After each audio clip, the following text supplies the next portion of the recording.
Welcome to a Revolting review. I'm Random Ross, and today I review Being Human Series 4.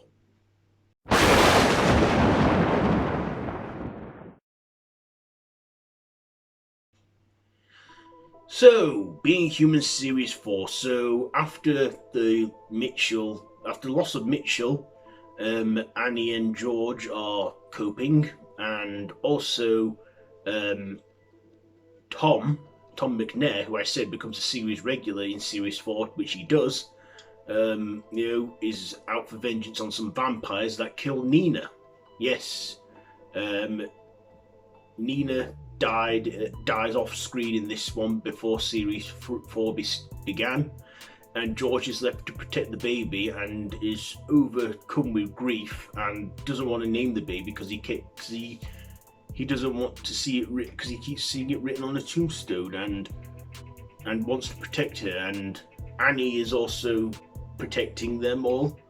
And in the first episode, we see in the future that there's a human resistance against war with vampires, and the leader of this resistance is a woman called Eve, which turns out to be Nina and George's baby, and she is the war child, which becomes the story arc for this fourth series. Anyway, when the vampires take her, George wants to get her back, and as it is the night after a full moon, George can't transform. So Tom and George are left prisoners, but George manages to fool his body into thinking it's a full moon by looking at one. But of course, in the process, he saves his baby, but all that becomes too much for his body and it kills him, and he dies in the Series 4 premiere, and names the child Eve and tells Annie to look after her and that she's going to save the world, but he needs to be with Nina.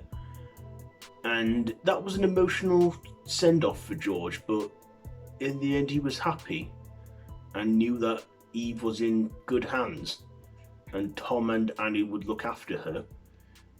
Also, during the side story of that episode, we see another vampire, werewolf, and ghost called Hal, Leo, and Pearl.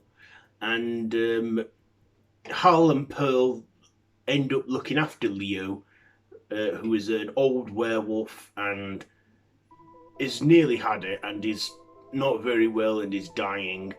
And the ghost, Eve, her future self, kills herself and becomes a ghost so she can go back in her timeline. Yeah, in Being Human, they master time travel. Apparently, if you're a ghost, you can venture down your timeline and see your past and everything. So that's what she tries to do. She tries to kill the baby, which is her past self for some reason. And she manages to bring Hal to the B&B because Leo is dying, and they get Annie to look after Hal. Hal is played by Damian Maloney, who is the new vampire of the series, and he ends up staying there with them. And Leo, he dies, but as he dies, he confesses his love to Pearl, because Pearl is a ghost and he loves her. And they both cross over to the other side together, and Hal, he gets looked after by Annie and Tom, and then they also build a rota around looking after baby Eve. And of course, throughout the story arc of this series, the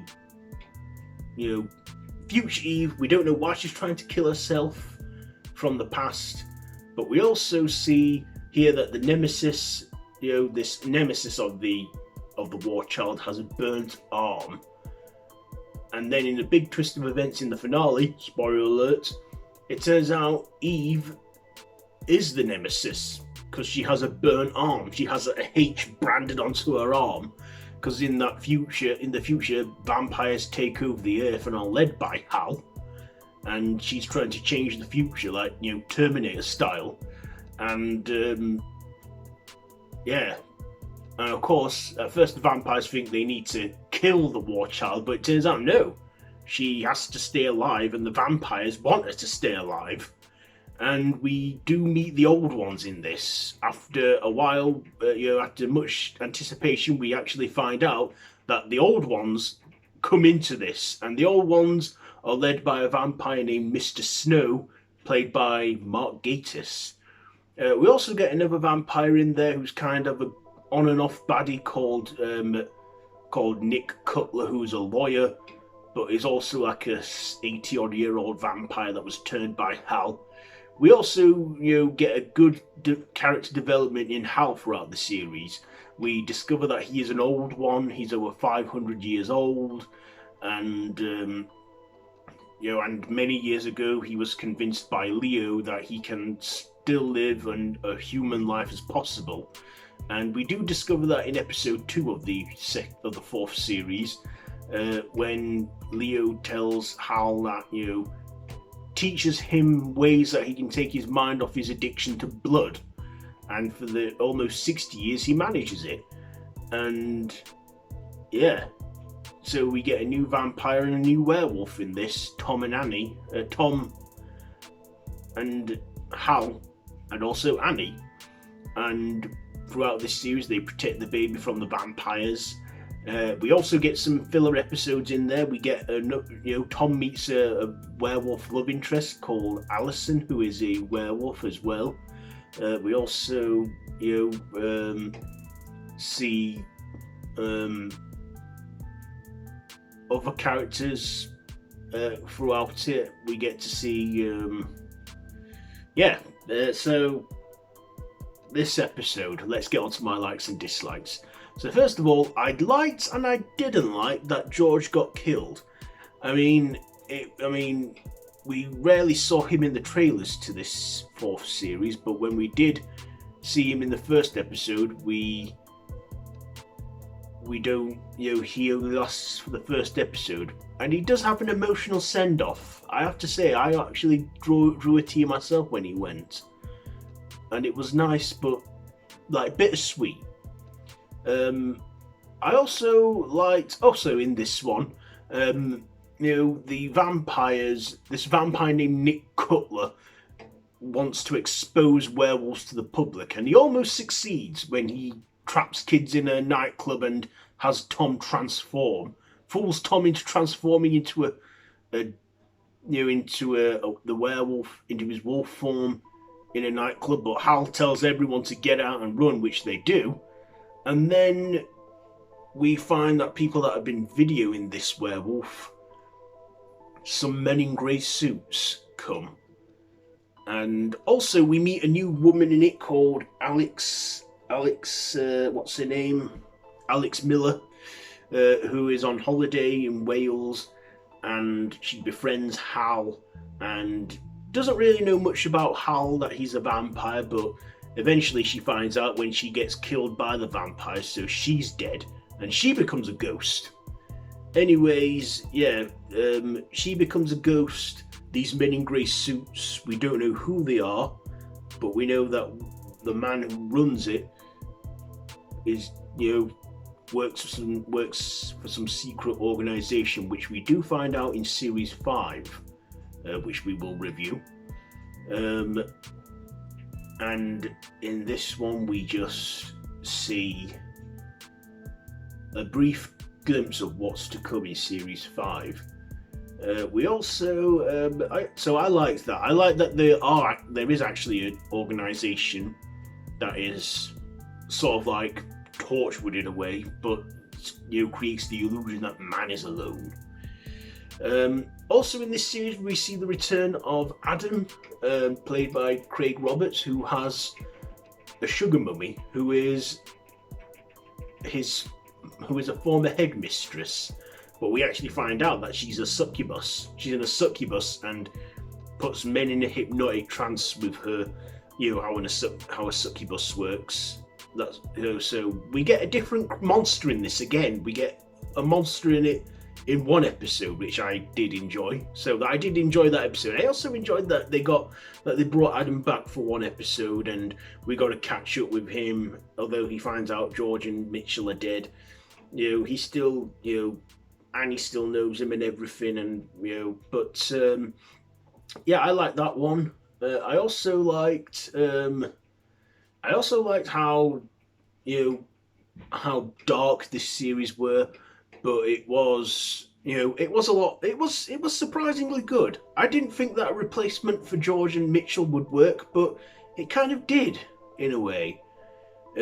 Also, at the end of this series, you know, Annie does change the future. She takes the old ones down with baby Eve, and then she finds baby Eve's ghost, and then grown up Eve fades away because that future no longer happens. So they do change the future. And then Annie with baby Eve crosses over, and this time stays in purgatory. And I know, we all as the audience know, that she gets reunited with George, Nina, and Mitchell, and that's the end of her character arc. So then the series ends where Hal's going cold turkey again from blood, and Tom is making sure he stays restrained, and then we get Alex, who stays as the ghost. So we get a new trinity of a vampire, a werewolf, and a ghost. Hal, Tom, and Alex, played by Kate Bracken, and Tom's still played by Michael Soka, and Hal York played by Damien Maloney, an Irish actor. So yeah, I also like that we actually saw another vampire, werewolf, and ghost living together, and you know what happens when the werewolf gets too old and dies, and you know they obviously find another werewolf and ghost to look after Hal. I didn't like the character of Pearl. I thought she was a bit annoying and got on my nerves. I don't blame the actress who played her, Tamla Summit, or other who appeared in the In-Betweeners movie. I didn't like her character. She was a bit annoying, and I'm glad she lasted 2 episodes.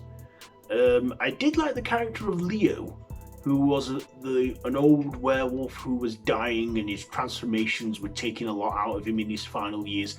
I did like that, you know, character, Leo. He was an interesting character, and we do see in Hal's prequel how he came to be when he meets Leo, and Leo talks him round and tells him that they can live a big fat normal life, and you know, if Hal goes wanting blood again, then Leo will be there to greet that evil Hal. So yeah, this was an enjoyable series. It worked, I think, and it was a good ending for the original cast story arc. And then we went into the 5th and final series, where we had a new vampire, werewolf, and ghost, and some other characters in there, including the Devil Satan himself. Anyway, yeah, Being Human Series 4. What am I going to rate this one now? Being Human Series 4, you know what, I'll give it, you know, was it as good as the other 3? I'll give it a 4 out of 5. 4 machetes out of 5 for Being Human Series 4. So, there you go. That's been my Revolting review on Being Human Series 4. Have you seen this series? Let me know all that down in the comments below. If you like this video, be sure to give it a big thumbs up, share with your friends.